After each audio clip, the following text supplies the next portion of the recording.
নমস্কার দর্শক বন্ধুরা, আমার চ্যানেলে সবাইকে স্বাগত।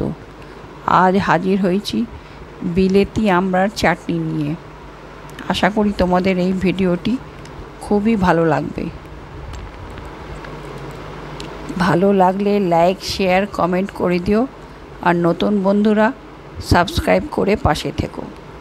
দেখো, আমি 3খানা বড় বড় আমড়া, বিলেতি আমড়া নিয়েছি। দেখো, এগুলো একটু বড় সাইজের হয়।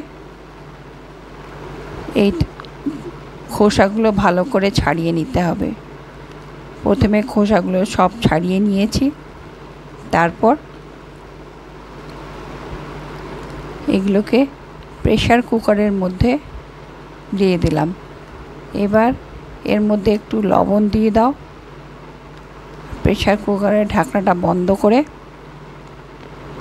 3টে সিটি 4টে সিটি দিয়ে দিতে পারো, তাহলে এটা ভালো করে সেদ্ধ হয়ে যাবে। এবং ঠান্ডা হলে এটাকে বের করে হাত দিয়ে কুচলে এর ভেতরের কাইগুলোকে বার করে নিতে হবে। এই আমড়ার চাটনি কে কে বাড়িতে করেছো আমাকে কমেন্ট করে জানিও।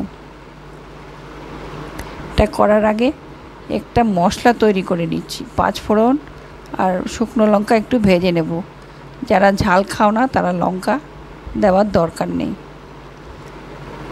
এই দেখো, কাইগুলোকে আমি বের করে নিচ্ছি আর ভাজা মশলাটা গুঁড়ো করে নেব। এবার কড়াইতে অল্প করে তেল দিলাম। তেল দেওয়ার পরে 5 ফোড়ন ফোড়া দিয়ে আর একটা শুকনো লঙ্কা ফোড়ন দিয়ে যে কাইটা বের করে রেখেছিলাম সেটা দিয়ে দিলাম। এবার পরিমাণ মতো লবণ দিয়ে প্রেসার কুকারে যেই জলটা ছিল ওই জলটা এর মধ্যে দিয়ে দিলাম। এবার এর মধ্যে একটু কাজু কিশমিশ দিয়ে দাও আর অল্প করে হলুদ। এটা ভালো করে ফুটে উঠলে এর মধ্যে পরিমাণ মতন চিনি দিয়ে দাও। যে যেরকম মিষ্টি খাও সেই অনুযায়ী চিনি দেবে।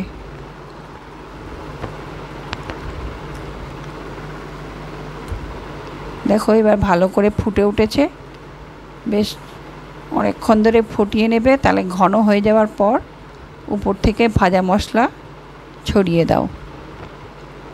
আমার এই চাটনির রেসিপিটি হয়ে গেছে। যদি তোমাদের সম্পূর্ণ ভিডিওটা দেখার পরে ভালো লাগে তো লাইক, শেয়ার, কমেন্ট করে দিও। আর নতুন বন্ধুরা সাবস্ক্রাইব করে দিও। আজকের ভিডিও এখানেই শেষ করছি। সবাই ভালো থাকবেন, সুস্থ থাকবেন। ভিডিওটি সম্পূর্ণ দেখার জন্য আপনাদের অসংখ্য ধন্যবাদ।